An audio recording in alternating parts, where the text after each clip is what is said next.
ஹரிநாராயண துரித நிவாரண பரமானந்த சதாசிவ சங்கர நாளென் செய்யும் வினைதானன் செய்யும் இனி நாடி வந்த கோளென் செய்யும் கொடுங்கூற்றென் செய்யும் குமரேசர் இரு தாளும் சிலம்பும் சதங்கையும் தண்டையும் சண்முகம் தோளும் கடம்பும் எனக்கு முன்னே வந்து தோன்றினே.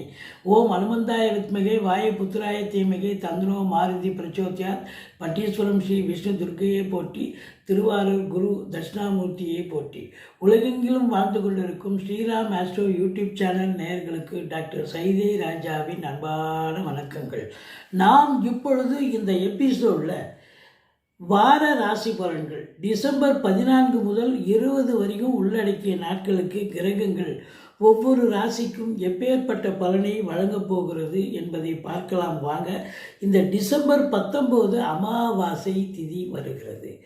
இதுவரைக்கும் எங்களுடைய சேனலை பார்த்து கொண்டிருக்கும் அன்பர்கள் சப்ஸ்கிரைப் செய்யாதவர்கள் சப்ஸ்கிரைப் செய்து கொள்ளும்படி கேட்டுக்கொள்கிறோம். ரைட் சைடில் சப்ஸ்கிரைப் இருக்கும், பெல் பட்டன் இருக்கும், ரெண்டுத்தையும் ப்ரெஸ் பண்ணிங்கன்னா அடுத்த நொடியே எங்களுடைய வீடியோ உங்களை நோக்கி வர துவங்கிவிடும். வாங்க ராசிக்குள் செல்லலாம். மீனராசி அன்பர்களுக்கு வணக்கம். மீனராசி காலபுருஷனுக்கு 12வது ராசி. குரு பகவான் ஆட்சி பெறும் வீடு. இப்பொழுது குரு பகவான் கடகத்தில் உச்ச நிலையில் இருந்தாலும் வக்ரகதியில் இருக்கிறார். எந்த ஒரு கிரகமும் உச்சம் பெற்று வக்ரம் பெற்றால் நீச்ச பலனை தரும் என்பது ஜோதிடத்தின் கருத்து. இப்போ ராசிநாதன் ஒரு பவர்லெஸ் அப்படிங்கிற ஒரு நிலையில் இருக்கார். நீச்ச நிலைன்னா பவர்லெஸ் அப்படின்னு சொல்லக்கூடிய நிலை. அது மட்டுமல்ல, குரு நீச்சமானாலும் குரு பார்வை கோடி நன்மை. கெட்டாலும் மேன்மக்களேன்ற மாதிரி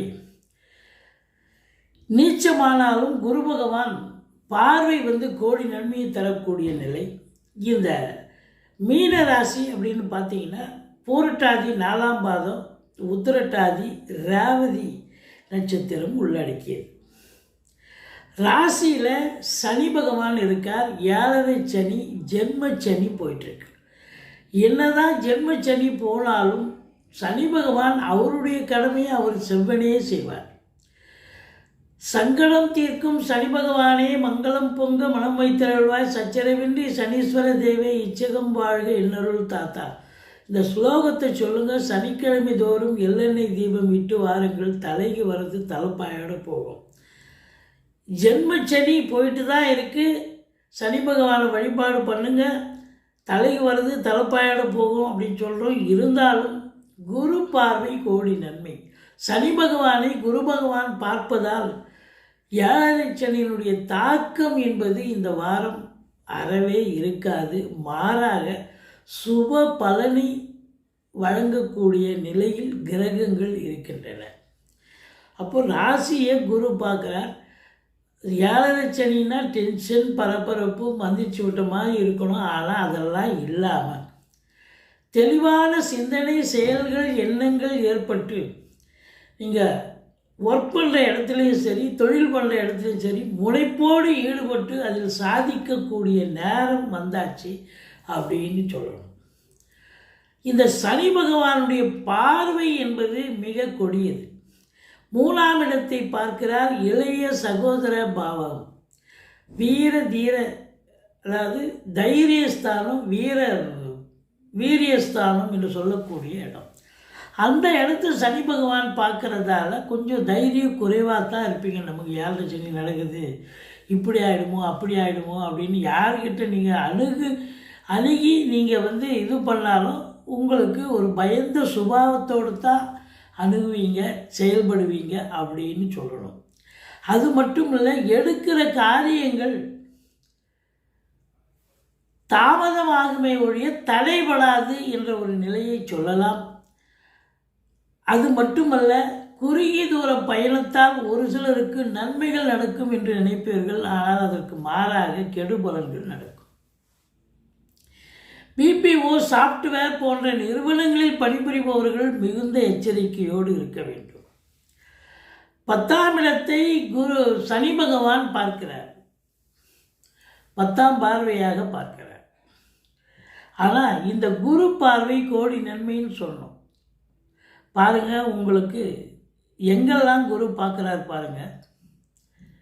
9ஆம் இடம், 11ஆம் இடம், ராசியை குரு பார்க்க 9ஆம் இடம் குரு பார்க்கறது சூப்பர். 11ஆம் இடத்தை குரு பார்ப்பது அதை விட சூப்பர்னு சொல்லணும்.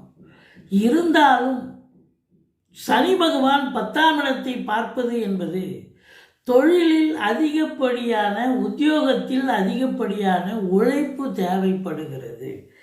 மேலாமணிக்காக வேலை பார்க்க முடியாது. 8 ஹவர் டியூட்டின்னா 10 ஹவர் கூட வேலை பார்க்க வேண்டிய சூழல் இருக்கும். அது அரசு உத்தியோகமாக இருந்தாலும் சரி, தனியார் துறையில் வேலை பார்க்கக்கூடியவர்களுக்கும் சரி, சொந்த தொழில் பண்ணுறவங்களுக்கு ஏனோ தானோன்னு கூட காலதாமதம் இருக்கும். வாடிக்கையாளர்கள் வந்துக்கிட்டே இருப்பாங்க. கடையை ஷாப் மூட முடியாது. சரி மூடிக்கலாம் ஊத்தராக வந்து அவங்க வியாபாரம் பண்ணுறதுக்கும் இது பண்ணுறது சரியாக இருக்கும். வியாபாரம் வந்ததுன்னா நல்லது தானே, சந்தோஷம் தானே அப்படின்னு நீங்களும் வியாபாரம் பண்ணுவீங்க.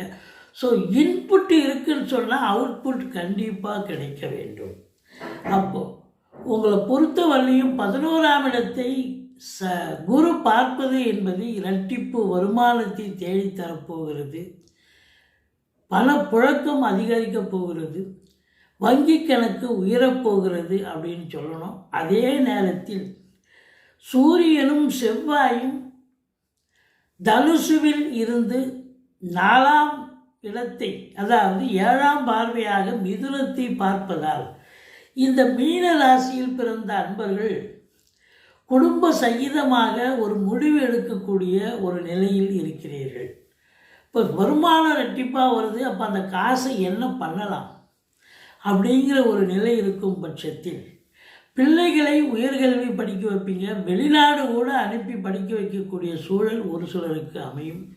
அது மட்டுமல்ல, வீடு வாங்க, வீடு கட்ட, ஃப்ளாட்டு வாங்க, காலி மனை வாங்க, இப்படி ஏதாவது ஒரு பூமி சம்பந்தப்பட்ட நிலைக்கு நீங்கள் உற்சாகமாக இறங்குவீர்கள். அது சக்ஸஸாக நடக்குமா? கண்டிப்பாக சக்ஸஸாக நடக்கும்.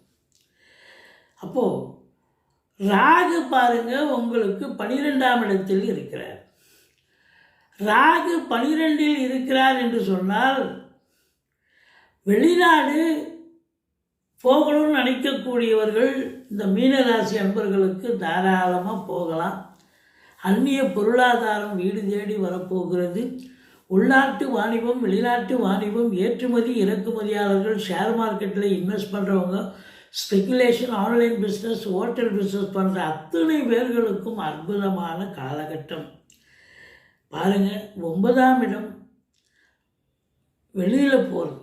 ஆன்மீக பயணமாக கூட நீங்கள் வெளிநாடு, வெளி மாநிலம் போயிட்டு வரக்கூடிய நிலை இருக்கும். ஆத்ம திருப்தியும் சந்தோஷமும் கிடைக்கும். அன்னதானங்கள் வழங்குவீர்கள். நன்கொடைகள் வழங்கி மகிழ்வீர்கள். தந்தை வழி சொந்தங்கள் உங்களுக்கு அனுகூலமாக இருப்பார்கள். தந்தையால் யோக பாக்கியங்கள் இருக்கணும். ஆனால் சூரியனை சனி பார்ப்பதால் தந்தைக்கு இடர்பாடுகளோ இன்னல்களோ அல்லது தேக ஆரோக்கிய குறைவு ஏற்பட வாய்ப்புகள் இருக்குது. இருந்த போதிலும் தந்தை உங்களுக்கு உதவக்கூடிய நிலையில் இருக்கக்கூடிய அமைப்பு அப்படின்னு சொல்லணும். 6ஆம் இடத்துல கேது இருந்தாலே எதிரிகள் ஓடி ஒளிவார்கள். கடன் சுமை படிப்படியாக குறையும். கோர்ட்டில் கேஸ் எதாவது இருந்தால் சாதகமாக தீர்ப்பு வரும். சொந்த தொழில் செய்யக்கூடிய அன்பர்களுக்கு நம்பிக்கைக்கு பாத்திரமான பணியாளர்கள் கிடைக்கக்கூடிய ஒரு அற்புதமான ஒரு வாரம் இந்த வாரம். பாருங்கள், உங்களுக்கு சுக்கிரனும் புதனும் 4க்கும் 7க்கும் ஆதிபத்தியம் பெற்ற புதன் 3ஆம் இடத்துக்கும் 8ஆம் இடத்துக்கும் ஆதிபத்தியம் பெற்ற சுக்கிரன் விருச்சிகத்தில் அமர்ந்து குரு பார்வை பெறுவது என்பது மகத்தான சிறப்பு. தாய் வழி சொந்தங்களால் அனுகூலம், அசையா சொத்துக்கள் மூலம் ஆதாயம், பிள்ளைகளுடைய கல்வி மேம்பாடு அடையும். வண்டி வாகனங்களை வச்சு பொழப்பு நடத்தக்கூடியவர்களுக்கு பொழப்பு ரொம்ப சிறப்பாகவே செல்லும். அது மட்டுமில்லை, 5ல் குரு கெஞ்சினாலும் கிடைக்காது. சூப்பர். சமூகத்தில் பேரு புகழ் அந்தஸ்து உயர்வடைய போகிறது. சந்தோஷமாக இருக்க போகிறீங்க. என்ன தான் 7 சனி நடந்தாலும் மீனராசி அன்பர்களுக்கு 7 சனியினுடைய தாக்கம் இருக்காது என்று சொன்னோம். மாறாக சந்தோஷமாக இருக்கக்கூடிய நிலை. வாழ்க்கை துணை அல்லது மனைவியால் யோக பாக்கியங்கள், பத்திரிகை துறை, மீடியா துறை, எழுத்துத்துறை, சினிமா இண்டஸ்ட்ரி, தொலைக்காட்சி இண்டஸ்ட்ரி, பத்திரிகை துறை, ஆசிரியர்கள், பேராசிரியர்கள், ஜோதிடர்கள், இலக்கியவாதிகள், மேடை பேச்சாளர்கள் அத்துணை பேர்களுக்கும் ஒரு அற்புதமான ஒரு வாரம். உங்களுடைய திறமைகளை வெளிப்பாடாகக்கூடிய, மற்றவர்கள் உங்கள் திறமையை மதிக்கக்கூடிய, ரெகக்னேஷன் செய்யக்கூடிய ஒரு அற்புதமான காலகட்டம், பாக்கியமான ஒரு சூழல். பாக்கியாதிபதி 2க்கும் 9க்கும் ஆதிபத்தியம் பெற்ற செவ்வாய் 10ஆம் இடத்தில் இருந்து சனி பார்வையில் இருக்கிறார். கொஞ்சம் இந்த செங்கல், மணல், ஜல்லி, ரியல் எஸ்டேட் பிரமுகர்கள், ஃப்ளாட் ப்ரமோட்டர்ஸ், பில்டர்ஸ், விவசாயம் சார்ந்த பிரிவு, ரசாயன பிரிவு, இதில் வேலை பார்க்கக்கூடியவர்களுக்கு அதிகப்படியான வேலை பளு இருக்குமே ஒழிய நிச்சயமாக சந்தோஷமாக வேலை பார்ப்பீங்க. நல்ல சம்பாத்தியம் பண்ணக்கூடிய நிலை இருக்கிறது. 11ஆம் இடம் என்பது ரெட்டிப்பு வருமானம், ரெட்டிப்பு மகிழ்ச்சி, சந்தோஷத்தை தரக்கூடிய இடம். முதல் திருமணம் முறிவு ஏற்பட்டு 2வது திருமணத்திற்காக காத்திருக்கும் மீனராசி அன்பர்களுக்கு நல்லதே நடக்கப் போகிறது. குரு பகவான் மிகுந்த ஏற்றத்தை தருவார். 6இல் இருக்கும் கேது உங்களை பல வகையில் உங்களுக்கு நன்மைகள் செய்வார். அதாவது தொழில் ரீதியாக, உத்தியோக ரீதியாக நீங்கள் எடுக்கும் முயற்சிகளை பெரிய வெற்றியை தேடித்தந்து எதிரிகளை ஓட ஓட விரட்டக்கூடிய நிலை. கடன் சுமை படிப்படியாக குறையும். கடனே இல்லைன்னா புதுசாக கடன் வாங்கிங்க, வீட்டு சுப செலவுக்கு உதவக்கூடிய அமைப்பு இருக்குங்க. மொத்தத்தில் பார்க்கும் பொழுது வெளிநாட்டு பயணம் அனுகூலத்தை தரத்தான் போகிறது. ஓம் அமிர்த ராகவே போற்றி, ஓம் அமிர்த கேதுவே போற்றின்னு 1008 சொல்லுங்கள். துர்க்கையை வழிபாடு செய்து கொள்ளுங்கள், பிள்ளையாரை வணங்குங்கள். மற்றபடி 2க்கும் 9க்கும் உடைய செவ்வாய் 10ஆம் இடத்தில் சனி பார்வையில் இருப்பதால் முருகப்பெருமானை வணங்குங்கள். வாழ்க்கை வளமோடும் நலமோடும் அமையப் போகிறது. எங்களுடைய வீடியோ பிடிச்சிருந்தால் லைக் பண்ணுங்கள், ஷேர் பண்ணுங்கள், சப்ஸ்கிரைப் பண்ணுங்கள். மறக்காமல் சப்ஸ்கிரைப் பண்ணுங்கள். நன்றி. வாழ்க வளமுடன்.